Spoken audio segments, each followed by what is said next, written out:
데일리 브리핑. 네, 오늘 데일리 브리핑에서는 워싱턴 DC 미국 한인 유권자 연대 김동석 대표와 함께합니다. 김 대표님 안녕하십니까? 네, 안녕하세요. 네, 참 이 연방의회에서 아주 기상천외한 일이 발생을 했습니다. 이 하원 의장 케빈 맥카피가 의장직에서 축출당하는 일이 발생을 했는데 이게 예전에는 정말 한 번도 있지 않았던 그러한 일이었습니다. 뭐 그럴 수도 있다라는 예고가 있었지만은 모두가 다 그저 설마 그럴까 했는데 현실이 되고 말았네요. 이게 어떻게 된 일입니까? 사실 설마 했습니다. 그렇진 않겠지. 그런데 이제 지금 현실이거든요. 네. 아마 이 방송에서 올 초에 의회가 118회기 오픈하면서 설명이 됐던 적이 있는데, 네. 그때도 다수당이 된 공화당에서 1인자가 케빈 메카시가 의장이 되는 게 일주일 만에 됐어요. 맞아요. 15번 투표를 했습니다. 맞아요. 네, 이 하원 숫자가 435명인데 지금 민주당이 212명이고 공화당이 222명이에요. 그런데 과반수가 218명인데 과반수에서 겨우 4명이 많은 다수당입니다. 공화당이. 네. 그래서 그 공화당에서 조금만 이탈표가 생기면은 이제 의회 운영이 어려워지는, 그게 1월 첫 주에 예고가 됐었습니다. 예고가 됐었는데, 그래도 한 200여 년 동안 안정된 양당 정치가 되어 왔기 때문에 양당의 리더십들이 이제 서로 조율하고 협의하고 협상하고 그래서 이제 의회가 개원됐다 그랬는데, 아시겠지만은 미국 정치권이 지금 홍역을 앓고 있잖아요. 네.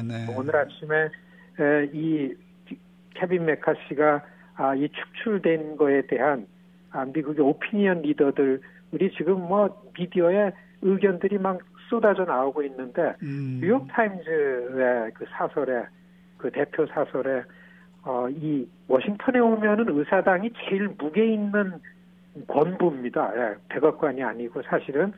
그래, 의사당 건물이 언덕에 있어가지고 힐이라 그럽니다. 더 힐하면 의사당을. 저 언덕에 가장 오래된 민주주의 국가의 본산인 저 건물이 지금 흔들리고 있다. 그게 이 정치권, 특히 공화당 외곽 출신 크레이지한 12명이 들어와가지고 이렇게 이제 회집걸고 있기 때문에 저 힐에 저렇게 무게 있는 민주주의의 보루인 저 건물이 흔들리고 있다. 이게 이제 사설의 제목인 것만큼 어제 오후 4시 45분에 플로리다 출신의 맷 게츠라는 이상한 가장 지금 밑상이 돼 있는 그 감이 안 되는, 저도 뭐 감히 이렇게 얘기를 합니다. 너무 화가 나가지고. 글쎄 말이에요. 분이 의장 해임안을 건의안을 냈는데, 사실 그 해임 건의안을 내면은 이 해임 건의안을 표결에 붙일 건지 안 붙일 건지를 의원들한테 묻고 또 투표를 해야 되는데, 설마 케빈 메카시는 그걸 묻지 않아도 그냥 표결에 붙이면은 자기가 이렇게 아웃될 거라고 별로 생각을 안 하면서 이제 그냥 표결에 붙이는 걸로 바로 간 게 어제 오후였었는데, 근데 보니까 공화당에서 210명이 참가를 했습니다. 3명이 보트에 참가를 안 했는데 210명 중에 8명이 이제 이탈을 했어요. 민주당은 다 의장을 축출하는데 동의를 하고, 그래 민주당 208명 참가한 사람 중에 공화당에서 이탈한 8명이 민주당에 가서 해서 216대. 그다음에 공화당에서 의장을 지키려는 210명. 그래서 그냥 그 자리에서 4시 45분에 의장이 의사봉을 두들기죠. 그래서 그냥 역사적으로 처음으로 의장이 해임이 됐습니다. 아웃된 거죠. 그냥 확 멈춰선 겁니다. 너무나 화가 나는 일입니다, 이건. 네. 210명이 10명에 의해서 움직여지니까 이게 어떻게 되는지. 그래, 어제 일어난 일이 그런데 겉으로 원인을 보면은 거버먼트 셧다운이라고서 아주 초읽기에 지난 주말에 들어갔었습니다. 그렇죠. 9월 30일 0시까지 차기 회계년도 예산안을 의회에서 만들지 않으면은 이제 정부가 문을 닫게 되는데 케빈 메카시는 공화당론하고서 민주당에서 바이든이 내놓은 예산안하고 맞지 않으니까 다수당이니까 거기에 합의 안 하는 걸로 알고 있었는데 다들 그렇게 있었는데 케빈 메카시가 어제 아웃된 다음에 기자회견에서 그렇습니다. 그래도 나는 의장은 당보다는 거버넌스를 강조하더라고요. 정부가 맞아요, 문을 맞아요. 닫지 않는 거에 나는 했기 때문에 이게 네. 옳다고 했기 때문에 네. 상원의 합의안에다가 맞게 내가 했다. 그러니까 이제 그거를 빌미 삼아 가지고서 이 극우파 이 아주 이상한 크레이지한 의원 8명이 이탈을 해가지고 아웃됐는데 그래서 자기는 후회 없고 이렇게 어쩔 수 없었다 이렇게 됐는데 그렇게 됐기 때문에 9월 달 회기 나와서 거버먼트 셧다운 되는 거를 막기 위해서 당을 규합되기 전에 케빈 메카시가 그 민주당하고서 합의를 본 거죠. 간단합니다. 이 공화당에서 지키려고 그랬던 건 우크라이나 지원하지 마라 반대했는데 그거는 반대해가지고 예산안에 들어가지 않았는데 예산을 감축하는 게 제일 중요했었습니다. 그런데 예산 감축을 했는데 공화당에서 원하는 만큼 감축을 하지 않은 걸로다가 합의를 봤기 때문에 그 8명이 이탈하면서 의장에서 이제 아웃된 거죠. 사실 보면은 1월 첫 주에 어떻게 보면 예고가 됐었습니다.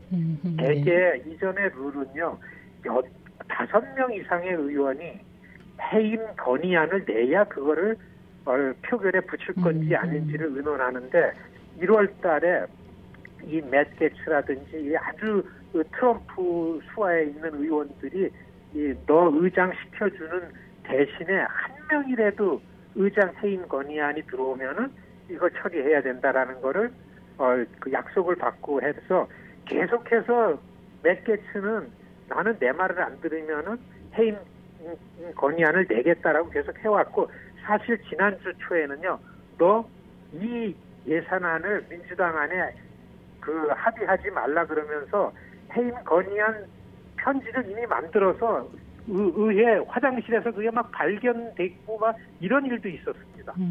그래서 이게 합의 안 하고 거버먼트 셧다운이 되는 거를 목표로 했었죠. 맷 게츠는. 왜냐하면 맷 게츠는 이 정부를 운영하는 게 아니라 지금 평론가들의 얘기는 2025년 선거에 플로리다 주지사 나가려고 그럽니다. 플로리다 주지사로 나가려면 자기 이름을 만들어야 됩니다. 네.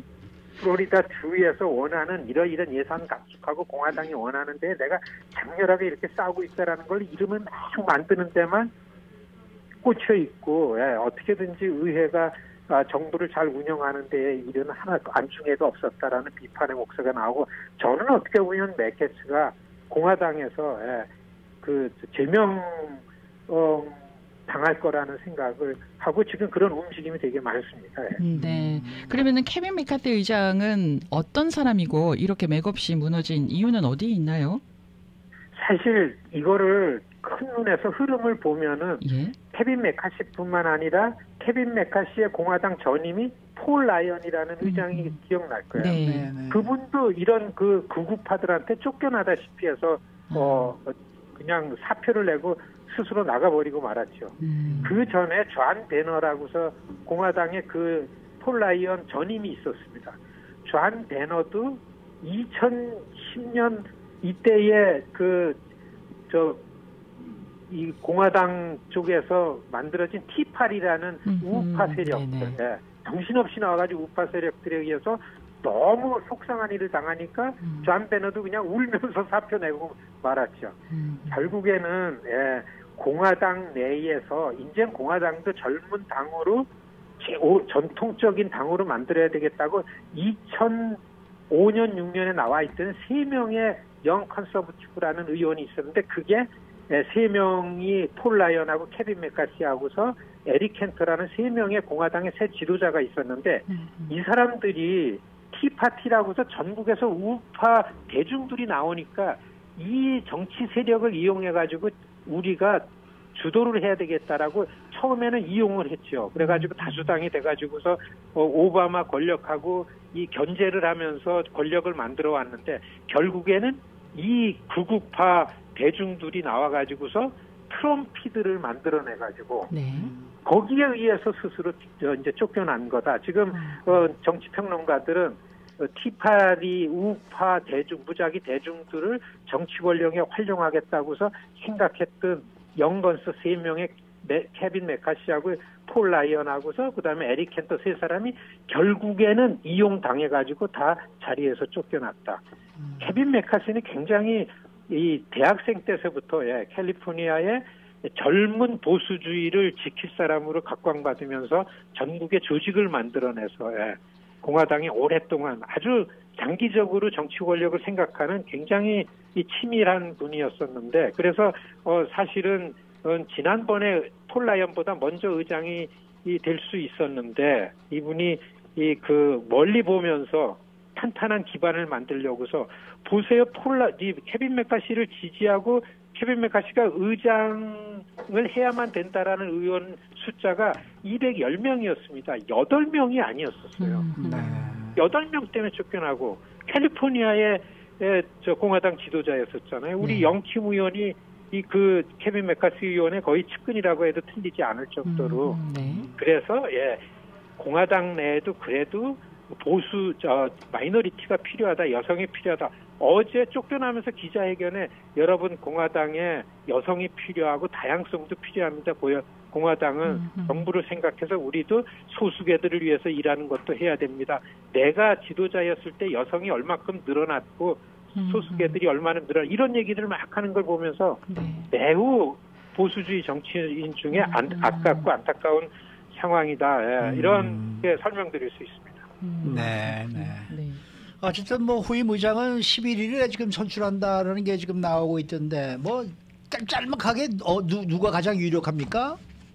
메카시 의장이 나가면서 임시 의장 권한을 준 분이 어제 일주일 동안 공화당에서 메카시 후임을 누가 만들 건가라는 걸 국리에서 일주일 휴회를 선언했죠. 뭐 의장이 없으니까요. 그래서 다음 주 화요일날 아마 공화당이 다시 모여서 총회를 하면서 새로운 의장 후보 겉으로 보기에는 넘버 2인 그 스티브 스칼리치가 있고 그다음에 sam 에머 있고 그다음에 또 이제 트럼프 쪽에 가까운 짐 조던이라고 있고 여럿이 있는데 아마도 8일 날 모여서 다음 주 10일이죠. 화요일 날 다시 모여서 공화당에서 새 후보 내고 거기서 만들어지지 않을까. 여하튼 11월 17일 임시 예산안 때문에 정부가 셧다운 안 됐는데 그 전에 빨리 의장을 만들어서 그렇죠. 빨리 예산을 만들려니까 바쁘긴 바쁜 일정입니다. 네. 오늘 말씀 잘 들었습니다. 네, 고맙습니다. 네, 감사합니다. 지금까지 워싱턴 DC 미국 한인 유권자연대 김동석 대표와 함께했습니다.